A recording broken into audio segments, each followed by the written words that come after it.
तो बुलेटिन की शुरुआत इस वक्त की बड़ी खबर के साथ आपको बता दें, काबुल एयरपोर्ट पर खुदकुश हमले में अमवात का सिलसिला लगातार जारी है। अब तक 95 अफराद की मौत हो चुकी है, वहीं 150 से ज्यादा अफराद के जख्मी होने की खबर है। अमेरिका ने 13 फौजी के जाँ बहक होने की इत्तला दी है। तो अब तक बताया जा रहा था कि 90 अफराद की मौत हुई थी, लेकिन अभी जो हालिया अपडेट आ रहा है उसमें 5 अफराद की और मौत की तस्दीक हुई है, यानी कि अब तक इस खुदकुश हमले में 95 अफराद हैं जिनकी मौत हो चुकी है, वहीं 150 से ज्यादा अफराद के जख्मी होने की खबर है। अमेरिका ने भी 13 फौजियों के जाँ बहक होने की इत्तला दी है। तो काबुल एयरपोर्ट पर जो खुदकुश हमला हुआ था कल देर, उसमें अमवात का सिलसिला जारी है। आपको बता दें, अब तक 95 अफराद की इस खुदकुश हमले में मौत हो चुकी है, वहीं बड़ी तादाद में लोग इस हमले में जख्मी हुए थे। बताया जा रहा है कि 150 से ज्यादा अफराद इस हमले में जख्मी हुए हैं। साथ ही साथ अमेरिका ने तस्दीक की है, इत्तला दी है कि उनके 13 फौजी भी इस हमले में मारे गए हैं। तो लगातार इस बात का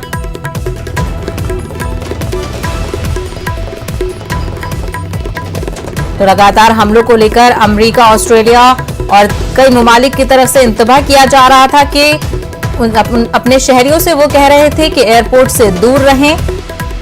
तो वहीं काबुल एयरपोर्ट पर खुदकुश हमले में अब तक 95 अफराद की मौत हो चुकी है, वहीं 150 से ज्यादा अफराद जख्मी हुए हैं।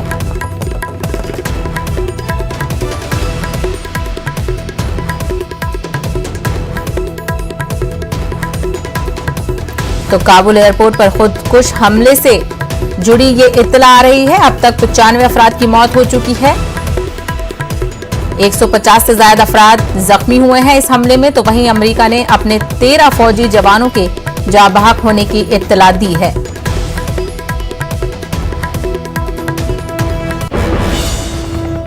आगे बढ़ेंगे। दूसरी जानिब तालिबान के तर्जुमान ज़बीउल्लाह मुजाहिद ने ट्वीट करते हुए कहा है कि इमारत इस्लामिया काबुल एयरपोर्ट पर शहरियों को निशाना बनाने की शदीद मजम्मत करती है। धमाके एक ऐसे इलाके में हुए हैं जहां सिक्योरिटी अमरीकी अफवाज के हाथ में है। उन्होंने कहा कि इमारत इस्लामिया अपने लोगों को तहफ्फुज़ फराहम करने पर भरपूर तवज्जो दे रही है और शरपसंद हलकों को सख्ती से रोका जाएगा। देर असना दहशतगर्द तंजीम ISIS ने टेलीग्राम अकाउंट पर काबुल एयरपोर्ट पर दोहरे हमले की जिम्मेदारी कबूल की है। IS ब्रांच, जो कि इस्लामिक स्टेट खरासा सूबे के नाम से मशहूर है, ने खुदकुश धमाकों की जिम्मेदारी लेते हुए कहा है कि उन्होंने अमरीकी फौजियों और उनके अफगान इत्तेहादियों को निशाना बनाया है। टेलीग्राम पर जारी की गई तस्वीर में हमलावर का बयान भी शामिल है। तस्वीर में देखा गया है कि मुबैना हमलावर धमाका खेज बैलेट के साथ काले IS झंडे के सामने खड़ा हुआ है, जिसके चेहरे पर काला कपड़ा है और सिर्फ उसकी आंखें दिखाई दे रही हैं।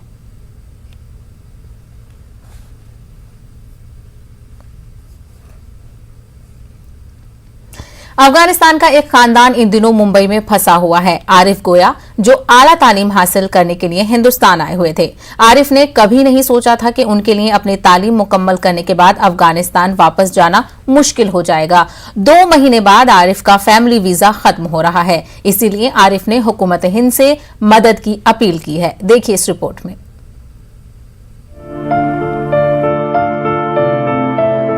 ये अफगानिस्तान के रहने वाले आरिफ गोया का खानदान है, जिसमें एक बीवी और एक मासूम बच्चा भी है। दरअसल आरिफ अपनी बिजनेस एडमिनिस्ट्रेशन की पढ़ाई के लिए गोवा आए थे और अब आरिफ की पढ़ाई भी मुकम्मल हो गई है। लेकिन जैसे ही आरिफ और उनके खानदान ने अपने हम वतन अफगानिस्तान जाने का इरादा किया, तो उसी वक्त अफगानिस्तान पर तालिबान ने कब्जा कर लिया। अफगानिस्तान में जिस तरह के हालात हैं, उन्हें देखकर आरिफ वापस अपने वतन अफगानिस्तान नहीं जाना चाहते हैं और अब 2 महीने में आरिफ का वीजा भी खत्म हो रहा है। इसीलिए वो हिंदुस्तानी हुकूमत से अपील कर रहे हैं कि उनका वीजा बढ़ा दिया जाए। We were just planning to go back to the country, but unfortunately, due to the turmoil faced by Afghan citizens, we are not able to go back to the country, and our family members those who are stuck over there and they are not able to come out. They also advise us, don't come to the country in this situation. Stay away as long as you can, as our visa is getting expired in next 2 months. So we want Indian government to help us regarding our visa extension and work permit. At least we will be able to work with some companies here and to survive here. And हमारे मदद करो Indian government. फिलहाल आरिफ कोया अपने बीवी बच्चे के साथ मुंबई से ताल्लुक रखने वाली एक समाजी कारकुन संध्या फर्नांडिस के घर पर रह रहे हैं, जहां उनकी हर तरह से मदद की जा रही है। समाजी कारकुन संध्या फर्नांडिस आरिफ के तमाम मसाइल के बारे में सरकारी महकमों में भी बातचीत कर रही हैं। आरिफ और सादिया से एक्चुअली मैं लास्ट ईयर जैन में मिली थी, जब उनकी बेटी का सर्जरी था, हार्ट सर्जरी। बहुत रिसेंटली उनको वापस अफगानिस्तान जाना था आफ्टर देयर एनडीए। तो दौरान जब उनका फाइनल चेकअप था इल्दिस का, तो वो मेरे घर पे ही रुके थे। और ये फाइनल चेकअप के दौरान ही तालिबान का जो टेक ओवर था काबुल में ये हुआ। एंड तब से बहुत क्लूलेस है आरिफ कि वो कहाँ जाएगा, कैसे एडजस्ट करेगा। एंड वो मेरे साथ ही है, पिछले 3 हफ्तों से मेरे घर पे ही रुके हैं। एंड मैंने उन्हें बोला है कि एटलीस्ट स्टे वाइज तो उनको कोई स्ट्रेस लेने की ज़रूरत नहीं अभी, अब तक चलता जाएगा। और उनको अभी कोई क्लैरिटी नहीं है उनके फ्यूचर का। इस वक्त मुल्क और दुनिया के कई ममालिक में हजारों अफगान शहरी मौजूदा वक्त में अपने हम वतन अफगानिस्तान वापस नहीं जा सकते, और यही सूरत हाल आरिफ के साथ भी है। न सिर्फ आरिफ बल्कि अफगानिस्तान के तमाम शहरी जो कि मुल्क के मुख्तलिफ शहरों में रह रहे हैं और अब उनके वीजा खत्म हो रहे हैं, उनकी हुकूमत से यही अपील है कि हुकूमत उनकी मदद करे। Bureau report, news 18 Urdu. Rishikesh Dehradun को जोड़ने वाला पुल सैलाब की नजर हो गया है। रानी पोखरियाल पुल नदी में तेज बहाव के चलते पूरी तरह से टूट गया है। पुल टूटने से रास्ता पूरी तरह से बंद हो गया है। ये पुल एयरपोर्ट के करीब है, जिससे एयरपोर्ट जाने वाले अफराद काफी परेशान हैं। इस हादसे में कई अफराद के जख्मी होने की भी खबर बताई जा रही है।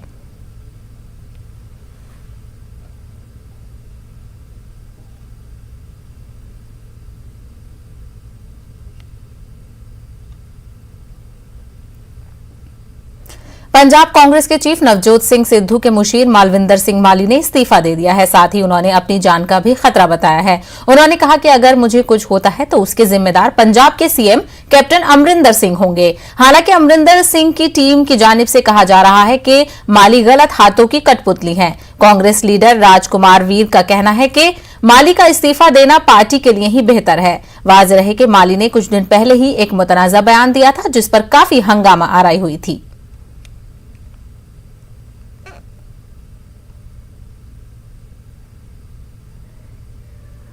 वहीं बीजेपी की जानिब से संबित पात्रा ने कहा है कि माली के साथ साथ सिद्धू को भी इस्तीफा दे देना चाहिए और राहुल गांधी को इस मसले पर जवाब देना चाहिए। पात्रा ने कहा कि कांग्रेस के लीडरान मुल्क के खिलाफ बयानबाजी में मुलव्विस रहते हैं और सब एक ही कश्ती के सवार हैं। कांग्रेस पार्टी के पंजाब यूनिट में कलह हो रहा है, ये सब हम देख रहे हैं। और कलह के पीछे जो मुख्य वजह है वो यह है कि उनके एक जो एडवाइजर हैं, सिद्धू जी के एडवाइजर, उनमें से एक कहते हैं कि कश्मीर हिंदुस्तान का हिस्सा नहीं है, वो इंडिपेंडेंट कंट्री है और भारत जो है वो इलीगल ऑक्यूपेंट है। और दूसरा एडवाइजर कह रहे हैं कि पाकिस्तान की आलोचना नहीं करनी चाहिए, क्रिटिसिज्म नहीं करना चाहिए। अभी चंद मिनटों पहले हमने देखा कि माली साहब ने, जो एडवाइजर हैं जिन्होंने कश्मीर को लेकर आपत्तिजनक टिप्पणी की थी, उन्होंने रेजिग्नेशन दिया है। यह बात तो स्पष्ट है कि बहुत द्वंद्व के पश्चात, बहुत प्रेशर के पश्चात आदरणीय जगत प्रकाश नड्डा जी ने भी इस विषय को उठाया था, उन्होंने भी ट्वीट किया था। जब बहुत प्रेशर पड़ा तब जाके कांग्रेस पार्टी के एडवाइजर आज रिजाइन कर रहे हैं। किंतु एक बात याद रखना चाहिए, आखिरकार अभी तक नवजोत सिंह सिद्धू जी ने इस विषय पर कोई टिप्पणी नहीं की है। और जहां तक इस पूरे मामले को देखा जाए, एडवाइजर नवजोत सिंह सिद्धू के कोई भी हो सकते हैं, किंतु नवजोत सिंह सिद्धू खुद दूध के धुले नहीं है। जहां तक भारत के विरोधी विचार का सवाल है, खुद नवजोत सिंह सिद्धू जी इस प्रकार के विचार से ओतप्रोत है। ये वही सिद्धू जी हैं जिन्होंने कमर बाजवा को गले से लगाया था और जिन्होंने कहा था जीवे जीवे मेरा यार इमरान खान, जीवे जीवे पाकिस्तान। और आज एक भी आवाज सिद्धू जी के मुंह से आलोचना की अपने एडवाइजर के लिए निकली नहीं है। सिद्धू जी ने खुद कहा था, मेरा कैप्टन कैप्टन अमरिंदर सिंह नहीं, कैप्टन मेरा राहुल गांधी है। भारतीय जनता पार्टी आज स्पष्ट कर रही है कि जहां तक कांग्रेस पार्टी के जो एंटी इंडिया थॉट है, भारत के विरुद्ध की जो सोच है, वह सोच इनका मूल सोच है। और यही कारण रहता है कि surgical strike, air strike, Kashmir विषय को लेकर जिस प्रकार के विचार कांग्रेस पार्टी, उनके एडवाइजर्स और उनके अध्यक्षों का देखने को मिलता है, यह अपने आप में चिंताजनक है, निंदनीय है। आज हम यह भी डिमांड करते हैं, केवल एडवाइजर के रेजिग्नेशन देने से काम नहीं चलेगा। सिद्धू भी इस पे माफी मांगे और राहुल गांधी जी इस पे जवाब दे कि आखिरकार कांग्रेस पार्टी के एडवाइजर ऐसे कैसे हैं जो कश्मीर को भारत का हिस्सा नहीं मानते। वहीं पंजाब कांग्रेस में सब कुछ ठीक नहीं चल रहा है। पंजाब कांग्रेस के सदर नवजोत सिंह सिद्धू और वज़ीर आला कैप्टन अमरिंदर सिंह के बीच जारी रस्साकशी मंजर-ए-आम पर आ गई है। नवजोत सिंह सिद्धू ने कैप्टन अमरिंदर सिंह को डमी सीएम यानी कि अलामती वज़ीर आला कहा है। वाज़ेह है, इससे कबल भी पंजाब कांग्रेस के कई अरकान असेंबली ने सोनिया गांधी से सीएम की शिकायत की थी और रियासत में वज़ीर आला बदलने का मुतालबा किया था। दी राजनीति आस ते विश्वास की राजनीति। It is the politics of hope and faith. ये सहम और भय दे के लोगों को डरा के शुरलियां छड्ड के जो आखिरी 3 महीने आते हैं, हाय ओ हाय पता नहीं की होने लगे, इधर फलाना चीज नहीं मिलती, इधर आ मिल गया, ओ आ हो जू, ओ आ हो जू। ये सब झूठ है, ये सब फरेब है। पंजाब पंजाबियत दे विच बने है और मैं तुहानू कहना, ये व्यापारी भरा की चाहते हैं, ये अमरमान चाहते हैं, ये व्यापार चाहते हैं, ये इज्जत की रोटी चाहते हैं। ये याद रखना कि ये लोग कहते ना कूड़े सिट देना कि जी जिन्नियां मीटिंगां करते हैं सिद्धू साहब ये कूड़े चले जाते। लो मैं थोनू अज वचन दिना कि अगर नवजोत सिंह सिद्धू अपने मां प्यो दी नेकी नूं निभा सकिया ते ये मैमोरेंडम नहीं है, ये पंजाब मॉडल है, पंजाब मॉडल। वहीं सिद्धू के जरिए अमरिंदर सिंह को अलामती वज़ीर आला किए जाने पर पंजाब कांग्रेस के इंचार्ज हरीश रावत ने मोहतात रद्द-ए-अमल जाहिर किया है।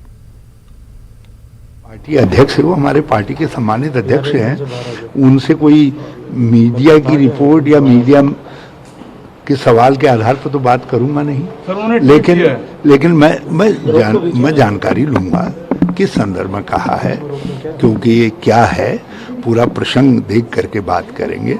और उनको फैसले लेने की पीसीसी प्रेसिडेंट को छूट ना हो तो फिर किसको छूट होगी। कोरोना वबा के दौरान बाहमी इमदाद और निसार का जज्बा मुस्तहकम हुआ है। मुल्क इस वबा से मुत्तहिद होकर मुकाबला कर रहा है। टीकाकारी के ऐलान के बाद हम बेहतर ताउन करें जिससे हम कोरोना को मात देने की जानिब कदम बढ़ा सकें। नेटवर्क 18 इस मुहिम में हर कदम पर आपके साथ रहेगा। जब तक सभी महफूज नहीं तब तक कोई महफूज नहीं होगा। इसी सोच की बुनियाद पर हमारी मुहिम संजीवनी का मकसद ये यकीनी बनाना है कि वैक्सीन पाना सभी हिंदुस्तानियों का हक है।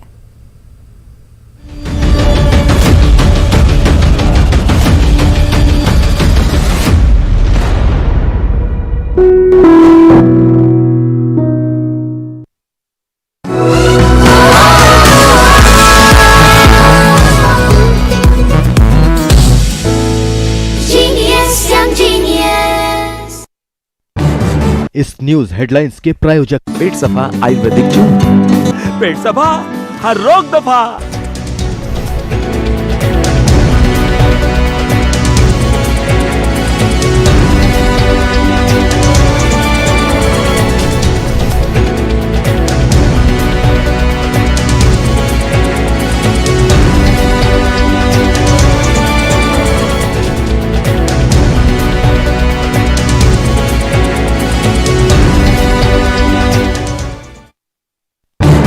इस न्यूज हेडलाइंस के प्रायोजक पेट सफा आयुर्वेदिक जून। पेट सफा हर रोग दफा।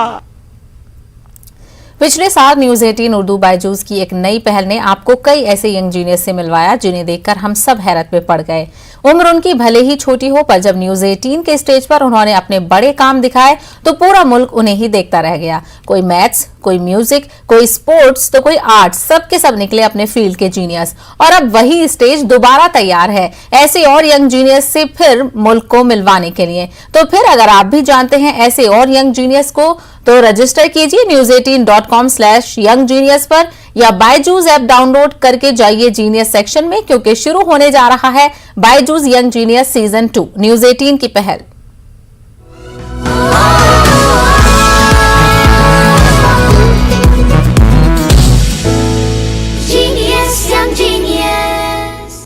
उत्तर प्रदेश में जैसे जैसे असेंबली इंतखाबात का वक्त करीब आ रहा है, पार्टियां अपनी सरगर्मियां तेज करती जा रही हैं। मायावती ने आज प्रेस कॉन्फ्रेंस करके कांग्रेस को जमकर आड़े हाथों लिया। मायावती ने सीधे तौर पर इल्जाम लगाया है कि कांग्रेस पैसे लेकर टिकट देती है। मायावती ने यहां तक कहा कि रैलियों में भीड़ इकट्ठा करने के लिए भी कांग्रेस की जानिब से पैसे तकसीम किए जाते हैं। कांग्रेस पार्टी के पेट में दर्द इसलिए हो रहा है क्योंकि पूरे देश में कांग्रेस पार्टी के बारे में यह बात सर्वविदित है कि कांग्रेस पार्टी अपनी आम जनसभाओं में व यहाँ तक अपनी चुनावी जनसभाओं में भी अपनी भीड़ जुटाने के लिए ज़्यादातर दिहाड़ी पर ही लोगों को लाती है। अर्थात जिस दिन कांग्रेस पार्टी की कोई रैली आदि होती है तो फिर खासकर दिहाड़ी में कार्य करने वाले मजदूर लोग बहुत खुश होते हैं और वे कहते हैं कि हमें आज काम नहीं करना पड़ेगा, बल्कि कांग्रेस पार्टी की रैली में जाने के लिए बिना कार्य किए ही आज उन्हें ज़्यादा दिहाड़ी मिल जाएगी, ऐसा वो कहते हैं, तथा बढ़िया बढ़िया खाना भी मिलेगा। ये कांग्रेस पार्टी का भीड़ जुटाने का कल्चर है। इससे समझा जा सकता है कि देश में आज कांग्रेस पार्टी के जनाधार की कितनी बुरी हालत है। मध्य प्रदेश में बीजेपी लीडरान के जरिए महंगाई, सैलाब और मुल्क की माशी खस्ताहाली के लिए नेहरू खानदान को जिम्मेदार तो ठहराया ही जा रहा था। अब बीजेपी लीडरान के जरिए भोपाल के जवाहर भवन को 500 करोड़ में खामोशी से फरोख्त करने के इल्जाम से रियासत में एक नई सियासत शुरू हो गई है। साबिक प्रोटेम स्पीकर व बीजेपी एमएलए रामेश्वर शर्मा ने अब राहुल गांधी और कमलनाथ पर जवाहर भवन को खामोशी से फरोख्त करने का इल्जाम लगाया है। वहीं कांग्रेस ने बीजेपी के इल्जाम को बेबुनियाद बताते हुए रामेश्वर शर्मा से न सिर्फ सबूत मांगा है बल्कि हुकूमत से पागल खाने में उनका इलाज कराने का मुतालबा किया है। कांग्रेस का कहना है कि अगर हुकूमत बीजेपी लीडरान का पागल खाने में इलाज नहीं करवा सकती है तो कांग्रेस अपने खर्चे पर इलाज करवाने को तैयार है। गांधी जी हैं, उनके दबाव में कमलनाथ जी और राहुल गांधी जी की जुगलबंदी ने मध्य प्रदेश के कांग्रेस के नेताओं को पता ही नहीं चला और पूरी प्रॉपर्टी बेच दी। अगर नहीं बेची तो कांग्रेस ये बताए कि उन्हें किराए पर दी है या उनको दान में दी है या उनको रोजगार नहीं था तो रोजगार खड़ा करने के लिए सबको मुफ्त दिए कि आप अपने परिवार का भरण पोषण करो और इसमें जब तक ये चलाओ। तो ये बात क्लियर करें ना। अब राहुल क्लियर नहीं कर रहे, उठा के रहे रामेश्वर शर्मा को पागल हो गए, उनको पागल खाने भेज दो। हाँ भैया, कांग्रेस कार्यालय ने कहीं पागल खाना खोला हो, क्योंकि आपके या मेरे से ज्यादा पागल हैं, उनके इलाज जहां हो रहे हैं बता देना, हम भी वहीं करा लेंगे। भारतीय जनता पार्टी के नेताओं में अभी प्रतिस्पर्धा चल रही है कि कौन कितना झूठ बोलेगा, कौन कितना उलझुल बोलेगा, कौन कितना मजाक उड़वाएगा अपनी पार्टी का। ऐसी लगता है प्रतिस्पर्धा चल रही है। कोई महंगाई को लेकर कांग्रेस को जिम्मेदार बताता है, कोई नेहरू जी को जिम्मेदार बताता है, कोई प्रोपेगेंडा बताता है, कोई यदि बात करें तो बाढ़ को लेकर कांग्रेस को जिम्मेदार बताता है। और ऐसा लग रहा है कि लगातार उलझुल बयानों से भारतीय जनता पार्टी को नेताओं ने मजाक बना के रख दिया है। कांग्रेस शुरू से कहती आई है कि इन लोगों का मानसिक चिकित्सालय में इलाज होना चाहिए, एक अच्छा मानसिक चिकित्सालय जल्द भाजपा ले जाके इनका इलाज कराए। अब रामेश्वर शर्मा कह रहे हैं कि कांग्रेस ने अपना जिला कार्यालय कमलनाथ जी ने राहुल गांधी जी के चहेते ग्रुप को 500 करोड़ में बेच दिया। अरे पूरे आरोप बेबुनियाद है, इसका कोई सबूत हो, प्रमाण हो तो उन्हें सामने लाना चाहिए। और लगातार इस तरह के उलझुल बयान देते हैं। हम पहले भी कह चुके हैं कि अच्छे मानसिक चिकित्सालय भाजपा ने ले जाए, इनका इलाज कराएं, जो उसमें खर्चा लगेगा वो भी कांग्रेस देने को तैयार है। डॉक्टर कफील खान पर फिरका वाराना कशीदगी फैलाने के मामले में इलाहाबाद हाईकोर्ट ने डॉक्टर कफील खान को बड़ी राहत दी है। डॉक्टर खान के खिलाफ दर्ज एफआईआर को कलअदम करार दिया गया है। डॉक्टर कफील खान के खिलाफ जिली अदालत में चल रहे मुकदमे की कार्रवाई को भी खत्म करने का हुक्म दिया गया है। डॉक्टर कफील खान पर एएमयू में इश्तियाल अंगेज तकरीर करने और फसाद फैलाने का इल्जाम था। कफील खान ने सीए और एनआरसी के खिलाफ एएमयू में तकरीर की थी। डॉक्टर कफील खान 8 माह तक मथुरा जेल में बंद रहे। हाई कोर्ट ने कफील खान को जमानत पर रिहा करने का हुक्म दिया था। कफील खान ने जिली अदालत में चल रहे मुकदमे के खिलाफ हाई कोर्ट में अर्जी दाखिल की थी, जिसके बाद हाई कोर्ट ने फैसला सुनाते हुए इल्जामात से बरी किया और तमाम मुकदमात को खत्म करने का हुक्म सादिर किया है। डॉक्टर कफील खान ने इसे पूरे मुल्क की कामयाबी से ताबीर किया है। उन्होंने कहा कि झूठ पर सच की एक बड़ी फतेह है। बड़ी राहत मिली है, एक बहुत बड़ी जीत मिली है और ये सब कुछ पॉसिबल हो पाया आप सबकी दुआओं से। जिस स्पीच को भड़काऊ भाषण बता के मेरे ऊपर एफआईआर की गई और जब बेल मिल गई तो रासुका लगा के 7.5 महीने जेल रखा गया। जिस स्पीच को हाई कोर्ट और सुप्रीम कोर्ट ने यह कह दिया था कि ये देश तोड़ने वाला नहीं, देश जोड़ने वाला भाषण था, प्यार और भाईचारे का भाषण था।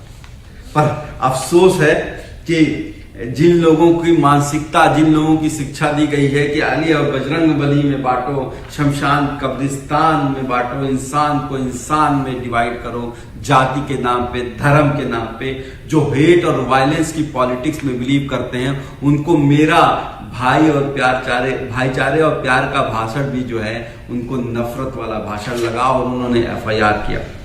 बहरहाल मैं जुडिशरी का बहुत बड़ा शुक्रगुजार हूं जिन्होंने इतना अच्छा फैसला दिया है। उन्होंने कहा कि जो चार्जशीट है, आरोप पत्र है और जो क्रिमिनल प्रोसीडिंग है, आपराधिक कार्रवाई है डॉक्टर कफील के खिलाफ अलीगढ़ में दी गई स्पीच जो सीएनआरसी के दौरान दी गई थी, उसको वो समाप्त कर रहे हैं, निरस्त कर रहे हैं।